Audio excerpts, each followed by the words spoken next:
చదువుతాం 19వ అందుకైనా విశ్వాసము లేని తరం వారలారా, నేను ఎంతకాలం మీతో నుందును, ఎంతవరకు మిమ్మల్ని సహింతును, వాడిని నా యొద్దకు తీసుకుని రండి అని వారితో చెప్పగా వారు ఆయన యొద్దకు వారిని తీసుకుని వచ్చిరి. దయ్యము ఆయన చూడగానే వాడిని విలవిల్లాడించను గనుక వాడు నేలపడి నురుగు కార్చుకొనుచు పొర్లాడుచునుండెను. ఎంత దౌర్భాగ్యం అండి! తరచుగా వస్తుంది, వెంటనే ఆ దయ్యం వాడి మీదకి రాగానే నేల మీద పడుతున్నాడట, విలవిల్లాడిపోతున్నాడట, నురుగు కార్చుకుంటున్నాడట, స్పృహ తప్పి పడిపోతున్నాడట, ఫిట్స్ వచ్చేస్తుందట. ఇప్పుడు ఒకసారి వస్తేనే కాళ్ళు చేతులు తన్నుకుని పోతాయే, పదే పదే పదే పదే ఈ కొడుకును పడుతుందంటే ఈ కొడుకు ఎంత బాధపడి ఉండాలి. ఆ కొడుకు జీవితాన్ని అలా కల్లార రోజు చూస్తున్నా ఆ తండ్రి ఎంత బాధపడి ఉండాలి. విషయం ఏంటంటే ఈ దయ్యంగాడు వీరిని ఆరోగ్యం మీద కొట్టింది, ఈ దయ్యము వీరి జీవితం మీద కొట్టింది. ఒకే ఒక దెబ్బ కుటుంబం బాధపడుతుంది, కొడుకు బాధపడుతున్నాడు, తండ్రి బాధపడుతున్నాడు, తల్లి బాధపడుతుంది, అందరూ బాధపడుతున్నాడు. ఒకే ఒక్క దెబ్బ ఆరోగ్యం మీద కొట్టింది. ఆరోగ్యం మీద కొడితేనే కుటుంబం అంతా కొలాప్స్ అవుతుంటే ఈరోజు మన ఆరోగ్యాల మీద కొట్టలేదు ఈ సాతానుగాడు, మన ఆత్మీయత మీద కొట్టాడు, మన మానసిక పరిస్థితుల మీద కొట్టాడు, మన బ్రతుకు మీద కొట్టాడు. ఈరోజు దేవునికి దూరం చేసే బలహీనతలను మనకి ఎరగా వేసి కొడుతున్నాడు. ఈరోజు మనకు గ్రహింపు రావట్లా. మనల్ని చెరిపేసేది, మన జీవితాన్ని నాశనం చేసేది ఇది సాతానుగాడి తంత్రం అని కనీసం ఆలోచన లేకుండా చేసి పడేశాడు ఈరోజు మన జీవితానికి. వాటి వలలో చిక్కుకున్న ఈ కొడుకు చెప్తున్నాడు, ఎప్పుడైతే విలవిల్లాడిస్తుందో 21 వచ్చిన అప్పుడైనా ఇది వీనికి సంభవించి ఎంతకాలమైనదని వాని తండ్రిని అడుగగా అతడు బాల్యం నుండి, చిన్నప్పటి నుండి ఇదే పని అయ్యా, చిన్నప్పటి నుండి పుట్టినప్పటి నుండి ఇదే పని, అది వాడిని నాశనము చేయవలనని, చాలా జాగ్రత్తగా అందరూ గ్రహించాలి, అది వాడిని నాశనం చేయవలనని తరచుగా అగ్నిలోను నీళ్ళలోను పడద్రోయను. ఏం చేస్తుందట అది? చెప్పండి, ఏం చేస్తుంది? అగ్నిలోను నీళ్ళలోను తరచుగా పడద్రోయిస్తుందట. ఎందుకు పడద్రోస్తుంది? మాట ఉంది అక్కడ, అది వానిని నాశనం చేయాలని. అంటే వాడి లక్ష్యం ఏంటంటే మనిషిని నాశనం చేయడం, మనిషిని నాశనం చేసి చావుగోతికి పంపించి దేవునికి దూరం చేయడం అది ప్రధానమైన లక్ష్యం. అయితే వాడు నాశనం చేసే పద్ధతుల్లో ఒక ప్రధానమైన పద్ధతిని ఈ గ్రంథకర్త చెప్పకనే చెబుతున్నాడు. ఏమని? వాడి నాశనం ఎలా ఉంటుందంటే తోసేస్తాడట, ప్రేరేపిస్తాడట, చెవిలో చెబుతాడట. ఏమని? దూకే. ఎక్కడికి? నీళ్ళలోకి. దూకే. ఎక్కడికి? అగ్నిలోనికి. మీకు ఏదో స్ట్రైక్ కావాలి. నిజంగానే దయ్యంగాడు మనుషుల్ని చంపేయడానికి ప్రేరేపిస్తాడంటే ఖచ్చితంగా 100% ప్రేరేపిస్తాడు. ఒక విషయం చెప్పనా, ఈరోజు ఊరకే మనుషులు చచ్చిపోతున్నారు తెలుసా? ఊరకే చిన్ని కారణాలను బట్టి, ఊరకే చాలా చిన్న కారణాలను బట్టి. ఆ కారణాలు ఏంటో మీకు తెలుసు. ఎందుకండి చచ్చిపోయింది ఆవిడ ఊరేసుకుని అంటే, ఏం లేదండి అలా ఆయన అనుమానిస్తున్నాడట. వింటున్నారు ఇలాంటి వార్తలు? ఆయన ఎందుకు చచ్చిపోయాడండి? ఆయన ఎందుకు చచ్చిపోయాడంటే వాళ్ళ ఆవిడ ఎవరితోనో మాట్లాడుతుందట, అందుకే ట్రైన్ కింద పడి చచ్చిపోయాడు. మరి ఈ అబ్బాయికి ఏమైందండి? అవనస్తుడు ఏం బాధలు ఉన్నాయి అంతగా చెప్పుకోవడానికి? ఏం లేదండి, బైక్ కొనివ్వలేదట వాళ్ళ నాన్న, వీళ్ళు ట్రైన్ కింద తలపెట్టేశాడండి. మరి ఈ అమ్మాయి ఎందుకు చచ్చిపోయింది? ఏం లేదండి, ఎవరినో ప్రేమించిందట గొట్టంగా, నాడు మంచోడు కాదని వద్దమ్మా అని అన్నాడట వాళ్ళ నాన్న, అంతే చచ్చిపోయిందండి. వింటున్నారా? మరి పైనుంచి దూకేశాడు, ఈడెందుకు చచ్చిపోయాడు? ఏం లేదండి, మొబైల్ కొనలేదండి వాళ్ళమ్మ, మొబైల్ కొనలేదు. ఆడెందుకు చచ్చిపోయాడు, ఈడెందుకు చచ్చిపోయాడు? మీరు కారణాలు ఏవైనా చెప్పండి, ఆ కాజు మాత్రం చచ్చిపోయేంత కారణాలు ఉండవు. నిజంగా చెప్తున్నాను. భార్యని భర్త అనుమానిస్తే చచ్చిపోవాలా? పోనీ బైక్ కొనకపోతే చచ్చిపోవాలా? మొబైల్ కొనకపోతే, పెళ్లి చేయకపోతే, కష్టాలు ఎదురైతే, అప్పులు ఎక్కువైతే చచ్చిపోవాలా? మరి ఎందుకు చచ్చిపోతున్నారు? చచ్చిపోతారు ఖచ్చితంగా. ఎందుకో చెప్పనా? దయ్యంగాడు మన చెవులో చెబుతాడు, ఏమని? మీ ఆయన నిన్ను అనుమానిస్తున్నాడు, నువ్వు బ్రతికి వేస్ట్, వెళ్ళు, ఇదిగో ఫ్యాన్ ఉంది కదా, చీర వేసుకొని వేసుకో. ఖచ్చితంగా చెబుతాడు. దేవుని భయం లేక ఎప్పుడైతే మన జీవితాలు దేవుని చేతుల్లో నుండి బయటకు వచ్చాయో, ఎప్పుడైతే వాక్యం అనే కళ్ళెం మన హృదయాలకి కళ్ళెముగా లేదో, ఎప్పుడైతే దేవుని సన్నిధి ఆయన వాక్యము మనకు దూరంగా ఉన్నదో, వెంటనే దయ్యంగాడు మన పక్కకి, మనలోనికి, మన మధ్యకొచ్చి మనల్ని ప్రేరేపిస్తాడు. ఏమని? చచ్చిపో, అప్పులు ఎక్కువైపోయాయి, నీకు తీర్చలేవు, నీ సమస్యకి పరిష్కారం లేదు, నీకెవ్వడు అప్పివ్వడు, నువ్వు కష్టపడలేవు, నీకు చేత కాదు, పోయి బస్సుకి ఎదురెళ్ళిపో, చచ్చిపో. పోనీ బస్సు అంటే భయమా? కాలం ఉంది, దూకే, చచ్చిపో.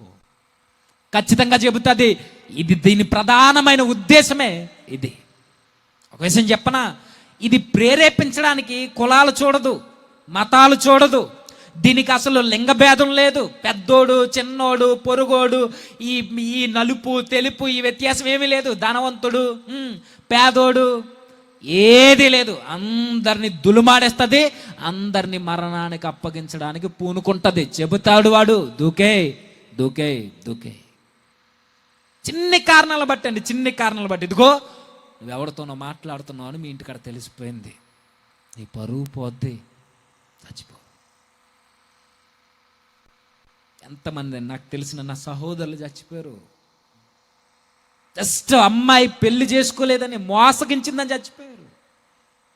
ఈరోజు ఉన్నాయి ఎలాంటి తలంపులు అంటే, ప్రతి గ్రామంలో, ప్రతి పట్టణంలో ఈ ఊహలు లేనోరు లేడు. అందరికీ ఉచ్చేసి చెబుతుంది, మనల్ని నాశనం చేయడానికి చచ్చిపో అని ప్రోత్సహిస్తా చెబుతుంది, చెబుతుంది చెబుతుంది చెవులో చెబుతూనే ఉంటుంది. మనకి ఏమన్నా కష్టం వచ్చినప్పుడు చూడండి, వెంటనే చీకటిగా ఎక్కడుందా అని చూసుకుంటాం, గదిలోకి వెళ్ళిపోతాం, సముద్రాలు గొట్టుకి వెళ్ళిపోతాం, గోదావరి గట్లకి వెళ్ళిపోతాం, చెట్లు నీళ్ళకి వెళ్ళిపోతాం, ఎవ్వరికి కనబడకుండా కొండలు ఎక్కేస్తుంటాం, ఒంటరిగా కూర్చుని అలా దిగేలుగా కూర్చుని అలా ఆలోచించుకుంటాం. మన బాధ మనం చేసిన తప్పు కన్నా ఇది అందరికీ తెలిసిపోయింది, ఏమనుకుంటారో అన్న బాధ ఎక్కువైపోద్ది మనకి. ఈ బాధ ఎందుకు ఎక్కువ అవుతుంది? చెబుతాడు వాడు, నడు, నీ పరువు అంతా పోయింది, తెలియకుండా తప్పు చేసావు కదా, ఆ అబ్బాయితో నువ్వు ఎక్కడికో వెళ్ళి ఏదో రూమ్కి వెళ్ళి దొరికేసావు కదా, నడు, తెలిసిపోయింది అందరికీ. నువ్వు బ్రతికితే సమాజం అంతా నీ నీళ్ళెత్తి చూపిస్తుంది, చెబుతాడు చెవులో, నడు, ఆ గోదావరి గట్ట దగ్గరికి నడు, దూకే, చచ్చిపో. నీ భార్య నిన్ను మోసం చేసి ఎవరితోనో మాట్లాడుతుంది కదా, నువ్వు మగాడివి, నీకు పౌరుషం ఉంటే చచ్చిపో అని చెబుతుంది అది. మనకి గార్డెన్ సిటీ ఉంది కదా, ఏ సిటీ అది? Electronic city. చెప్పండి, మన దేశంలో చెప్పండి, చదువుకున్నారా? గార్డెన్ సిటీ అని పిలుస్తారు దాన్ని, లేదా ఎలక్ట్రానిక్ సిటీ అని పిలుస్తారు దేన్ని? బెంగళూరు. విషయం చెప్పనా? మన రాజధాని ఏది? మన రాజధాని, మన దేశ రాజధాని, మన దేశ రాజధాని అర్రా. మరే గల్లీలో ఉండి కూడా చెప్పలేకపోతున్నారు ఇక్కడ, చెప్పండి గట్టిగా. ఢిల్లీ మన దేశ రాజధాని కదా. ఆత్మహత్యల రాజధాని ఒకటి తెలుసా? అదేంటి చెప్పండి? ఆత్మహత్యల రాజధాని, మన దేశ ఆత్మహత్యల రాజధాని ఉంది. ఏది? ఇప్పుడే చెప్పాను, బెంగళూరు. బెంగళూరులో ఆత్మహత్యలు విపరీతంగా చేసుకుంటారట. ఈ లెక్కలు తీసిన వాళ్ళు చెప్పారు, ఎవరు ఎక్కువ చచ్చిపోతారు, ఎందుకు చచ్చిపోతారు. ఎందుకు చచ్చిపోతారంటే చాలా కారణాలు ఉన్నాయి. వ్యాధులను బట్టి, బాధలను బట్టి, ఆర్థిక ఇబ్బందులను బట్టి, అవాంఛిత గర్భాలను బట్టి, ఫెయిల్యూర్స్ను బట్టి, ఇంటికాడ బైక్ కొనలేదని, లవ్లో ఫెయిల్ అయిపోయామని, స్టడీస్లో ఫెయిల్ అయిపోయామని, నా మాట నగ్గలేదని, రాజకీయ ఓటముల్లోనూ. మనకు తెలిసి ఈ కారణాలన్నీ కుటుంబ గొడవలు. ఇంకా మీకు తెలిసినవి చెప్పండి. కుటుంబ గొడవలు, నాన్న తిట్టాడని, అమ్మ తిట్టిందని, అన్నయ్య కాదన్నాడని, ఆడెవడో గొట్టంగాడు నన్ను వదిలేసిపోయాడని, ఇంకొకడు మోసం చేశాడని, బైక్ ఎక్కించుకోలేదని, నా భార్యని ఇంకొకటి చూశాడని, ఇవన్నీ కారణాలు కదా. బైబిల్ ఏమందో చెప్పనా? యోబు గ్రంథంలో స్త్రీ గర్భాన జనించిన వాడు తప్పకుండా శ్రమ అనుభవిస్తాడు.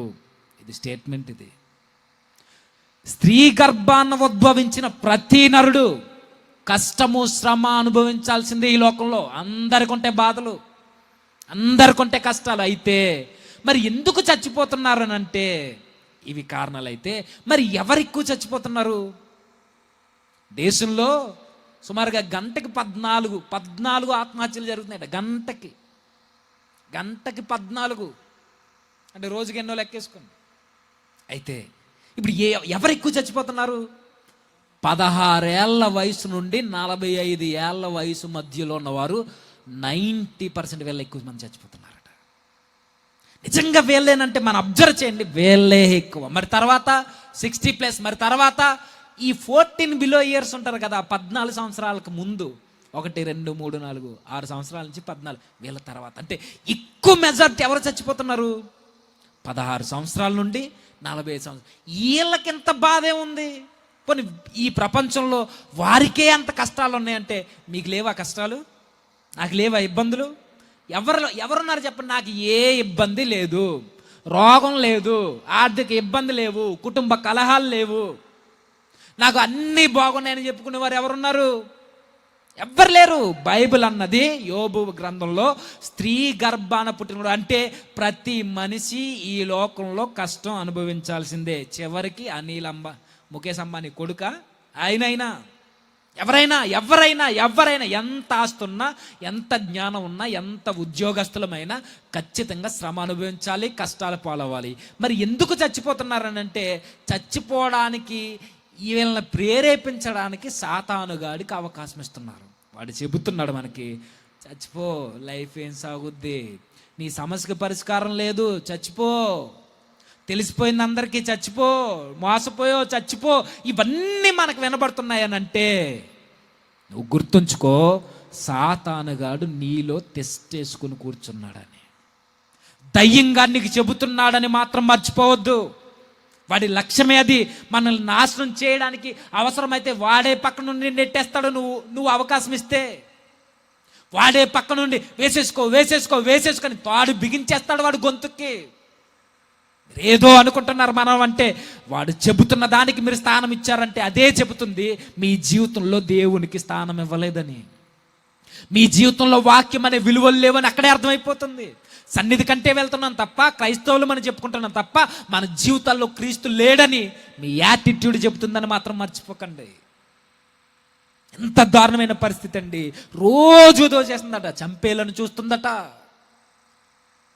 ఒకవేళ ఎలాంటి తలంపులు మీకు ఎవరికైనా ఉంటే జాగ్రత్త. దయ్యంగాడు మీ వెనకాల మీ చెవిలో చెబుతున్నాడని మర్చిపోవద్దు. శ్రమలు, కష్టాలు, ఇబ్బందులు, బాధలు ప్రతి కుటుంబంలోనూ ఉంటే అందరి జీవితాల్ని కష్టం, బాధ ఏలుతుందని మాత్రం మర్చిపోవద్దు. ఎవరి బాధలు వాళ్ళకున్నాయి. ఆ టైంలో మనకు అనిపిస్తుంటుంది, నా బాధను ఎవ్వడు పంచుకోవట్లేదు, నన్ను ఎవ్వడు పట్టించుకోవట్లేదు, ఎవడు వినట్లేదు, నాకు వాదార్పు లేదని నువ్వు అనుకుంటావు. నో, నువ్వు అలాంటి తలంపుల్లోనికి వెళ్ళకు.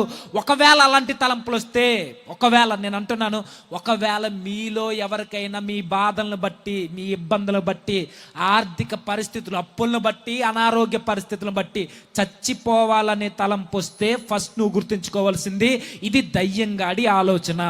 మరి దీని నుంచి నేను ఎలా బయటపడాలి?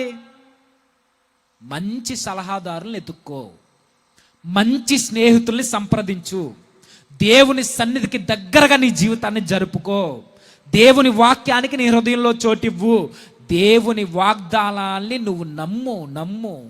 నీ ఒకటి మర్చిపోకు, నీ జీవితంలో నిన్నెంతమంది అవమానించినా, నీకు ఎన్ని బాధలు ఎదురైనా, చివరికి మీ అమ్మా నాన్న, నీ కొడుకు కూతురే నీకు వ్యతిరేకం అయిపోయినా, ఎంతమంది నిన్ను కాదన్నా, అప్పులలో అందరూ చుట్టుముట్టేసినా, ఒకటి మర్చిపోకు, దేవుడు మనకు వాగ్దానం ఇచ్చాను. నువ్వు నమ్మితే ఎంతమంది నిన్ను తెలిసినా దేవుడు అన్నాడు, నేను నిన్ను ఎన్నడూ విడవను. ఇది నమ్మి చూడు, దేవుడు నీ జీవితంలో కార్యం చేయకపోతే అప్పుడు అడుగు. ఇంకా వాగ్దానం ఇచ్చాడు ఏమని? నువ్వేం భయపడొద్దు. ఎంతో మంది నీ మీద కుట్ర పన్నుతున్నారేమో, నీకు బాధలు ఎక్కువయ్యేమో, శ్రమలు నీ జీవితాన్ని ఏలుతున్నాయేమో, కన్నీటితోనే నువ్వు జీవితాన్ని కొనసాగిస్తున్నావేమో, చచ్చిపోవాలనే తలంపులు నీకు వస్తున్నాయేమో. ఏం భయపడొద్దు, దేన్నో చూసి నువ్వు భయపడొద్దు. ఎవరో ఏదో అనుకుంటారు, నువ్వు అస్సలు అనుకోవద్దు. ఒకటి చెప్పనా, ఎవరికో తెలిసిపోయిందని ఎప్పుడు ఆలోచించకండి. లోకం ఎప్పుడు ఏదో ఒకటి అనుకుంటూనే ఉంటుంది. నువ్వు బాగున్నా అంటది, నువ్వు బాగోపోయినా అంటది, నీకు డబ్బు ఉన్నా అంటది, ఏమీ లేకపోయినా అంటది, నువ్వేం చేసినా అంటది, నువ్వేం చేయకపోయినా నీ మీద ఆరోపణలు వస్తాయి. లోకాన్ని పట్టించుకున్నావంటే నీ జీవితాన్ని ముందుకు నడిపించుకోలేవు. కాబట్టి లోకం యొక్క మాటలు నీ హృదయానికి ఎక్కించుకోవద్దు. దేవుడిచ్చిన వాగ్దానం ఆయన అన్నాడు, నువ్వు కన్నీటిలో ఉన్నా, కష్టాల్లో ఉన్నా ఒకటి మర్చిపోకు, నిన్ను నేను మర్చిపోకుండా ఉండడానికి ఇదిగో నా అరచేతుల్లో నిన్ను చెక్కుకుని ఉన్నాను. నేను ఎలా బయటపడాలంటే దేవుని యొక్క వాక్యం దగ్గరికి వెళ్ళి, దేవుడు నన్ను ఎంత ప్రేమిస్తున్నాడు, ఎవరుంటే ఏంటి, ఎవరు లేకపోతే ఏంటి, దేవుని అరచేతుల్లో నేను ఉన్నాననే ధైర్యం నీకు ఉండాలి. ఎవరు పట్టించుకుంటే ఏంటి, ఎవరు పట్టించుకోకపోతే ఏంటి, దేవుడు నన్ను విడిచిపెట్టనని వాగ్దానం చేసిన వాడు నమ్మదగిన వాడు నా దేవుడు అని నమ్ము. నువ్వు మంచి స్నేహితులను ఎత్తుకో. నీకు సలహాదారులు ఆ టైంలో నేను చెప్తున్నాను, అది మొగ్గగా ఉన్నప్పుడే నీ ఆలోచన తుంచేయడానికి మంచి సలహాదారులు ఉండాలి, స్నేహితులు. ఎవరితో పడితే ఆడితో మాట్లాడవు అనుకోండి, జీవితం అయిపోద్ది. నేను చెప్తున్నాను, ఎప్పుడైతే కష్టాలు ఎక్కువైపోతాయో, మన పరువులు పోతాయో, ఎప్పుడైతే చచ్చిపోవాలని ఆలోచనలు వస్తాయో, ఆ టైంలోనే మనకు అలవాటు అవుతాయి. మందు అలవాటు అవుద్ది, వ్యభిచారాలు అలవాటు అవుతాయి, చెడు స్నేహాలు అలవాటు అవుతాయి. ఇవన్నీ అప్పుడే ఉపశమనం వెతుక్కుంటాం మనం. తాగిస్తే బాధలు పోతాయి, తిరిగేస్తే బాధలు పోతాయి, అక్రమ సంబంధాలు పెట్టుకుంటే కొంత వెసులుబాటు. ఏది చెప్తున్నాను, ఏది నీ మరణాన్ని ఆపలేదు, ఆ త్రోవలను తప్పించలేదు. మరి ఏది అబుద్దంటే నీ చక్కటి సహవాసం సన్నిధానంలో ఉన్న దేవుని బిడ్డలతో చేయి. మంచి ఆలోచన చెప్తారు. ఎందుకురా భయపడుతున్నావు, ఎందుకమ్మా భయపడుతున్నావు? దేవుడు ఉన్నాడు, మన దేవుడు మంచోడు, మన దేవుడు కలగజేసుకునేవాడు, దుఃఖ సముద్రాన్ని దాటొచ్చేవాడు మన దేవుడు. మన దుఃఖాన్ని ఆయన మీద వేసుకునేవాడు, మన బాధల్ని ఆయన బాధగా స్వీకరించేవాడు, మన కొరకు చచ్చిపోయిన వాడు మన దేవుడని ధైర్యపరిచే మాటలు నీకు వినబడతాయి. మరలా పదే చెప్తున్నానండి, దయ్యంగాడు మనకు చెబుతాడు చచ్చిపోమని. ఆ టైంలో స్నేహితులను ఎత్తుక్కో. ఒకవేళ ఎలాగూ సందర్భం వచ్చింది కాబట్టి, ఇక్కడున్న కుటుంబాల్లో ఇప్పుడు సమస్య లేకపోవచ్చు, రేపు పొద్దున్న సమస్యలు రావచ్చు. తల్లిదండ్రులు అయితే మీ కొడుకు కూతురు జీవితంలో ఎప్పుడైనా వారి ప్రవర్తనలో కొంచెం తేడా వచ్చిందనుకోండి, అబ్జర్వ్ చేయండి. రోజు ఉన్నట్టు కాకుండా కొత్తగా ప్రవర్తిస్తున్నాడు అనుకోండి, మూడీగా కూర్చోవడం, అన్నం తినకపోవడం, తనకు తను బాధపడడం, తనలో తాను మాట్లాడుకోవడం, చీకట్లో ఉండడం, నిద్రపోకపోవడం, అలా ఒంటరిగా తిరగడం, ఎక్కడెక్కడికో పోవడం, ఫోన్ లిఫ్ట్ చేయలేకపోవడం, ఇవన్నీ మనకు అబ్జర్వ్ చేస్తున్నాం అనుకోండి. ఒకరోజు చూడండి, అబ్జర్వేషన్లు పెట్టండి, వెంటనే వాడితో మాట్లాడడానికి ప్రయత్నించండి. మరలా చెప్తున్నాను, పిల్లలు చచ్చిపోవడానికి తల్లిదండ్రులు కూడా కారణాల్లో ఒక కారణం. మీరు పిల్లలతో టైం స్పెండ్ చేయకపోతే వారు వేరే వాళ్ళని ఎత్తుక్కుంటారు. మీరు పిల్లలతో వారి యొక్క బాధల్ని పంచుకోకపోతే ఆ బాధను వేరే వాడికి చెప్తాడు, వాడు పనికి మాలిన సలహా ఇస్తాడు, జీవితాలు ముగిసిపోతాయి. కాబట్టి జాగ్రత్త. ఇంకొక విషయం, ఒకవేళ మీ ఫ్యామిలీలో కానీ మీ పూర్వీకుల్లో కానీ ఎవరైనా ఆత్మహత్యలు చేసుకుని చనిపోయిన చరిత్ర ఉందనుకోండి, అర్థమవుతుందో లేదో, అర్థమవుతుందని అనుకుంటున్నాను. ఈ కుటుంబాల్లో, బాధల్లో ఉన్న కుటుంబాల్లో ఒక్కసారి చరిత్ర కూడా చూడండి. వారి మేనమామలు కానీ, వారి బంధువులు కానీ. ఎందుకు చెప్తున్నాను, నాకు తెలుసు, నా కుటుంబంలోనే, మా బంధువుల్లోనే జరిగింది కాబట్టి చెప్తున్నాను. వారి బంధువుల్లో ఎవరికైనా, వారి చుట్టూ ఆనుకున్న వారి మూలాల్లో నుంచి వచ్చిన వారు ఎవరైనా ఇంతకుముందు ఆత్మహత్యలు చేసుకుని చనిపోయిన చరిత్ర ఉంటే ఆ కుటుంబాలు ఇంకా జాగ్రత్తగా ఉండాలి, ఇంకా జాగ్రత్తగా. ఎందుకంటే ఆ ప్రభావం రాబోతున్న తరాల మీద పడే అవకాశం ఖచ్చితంగా ఉంది. ఖచ్చితంగా. ఇప్పుడు బ్రతుకుతున్న యవనస్తుల జీవితాలు బాగున్నాయి అనుకున్నాం, చిన్న విషయాలకు ఎందుకు చచ్చిపోతారు చెప్పనా? ఆల్రెడీ ఆ ప్రభావం వీరి మీద పడ్డది. వారిని చూసే వీళ్ళంత ధైర్యం చేస్తున్నారు. కాబట్టి మీరు చేయాల్సింది, ఈ చరిత్ర కలిగిన కుటుంబాలు ఉన్నాయనుకోండి, వెంటనే సైకియాట్రిస్ట్ని కలిసి కౌన్సిలింగ్లు ఇప్పించండి. దైవ సేవకుల దగ్గరికి వెళ్ళి సలహాలు తీసుకోండి. సన్నిధానంలో మంచి స్నేహితుల చేత ఆదరింపబడండి. ఇది లేదనుకోండి, చూస్తూ మన జీవితాన్ని మనమే నాశనం చేసుకుంటాం.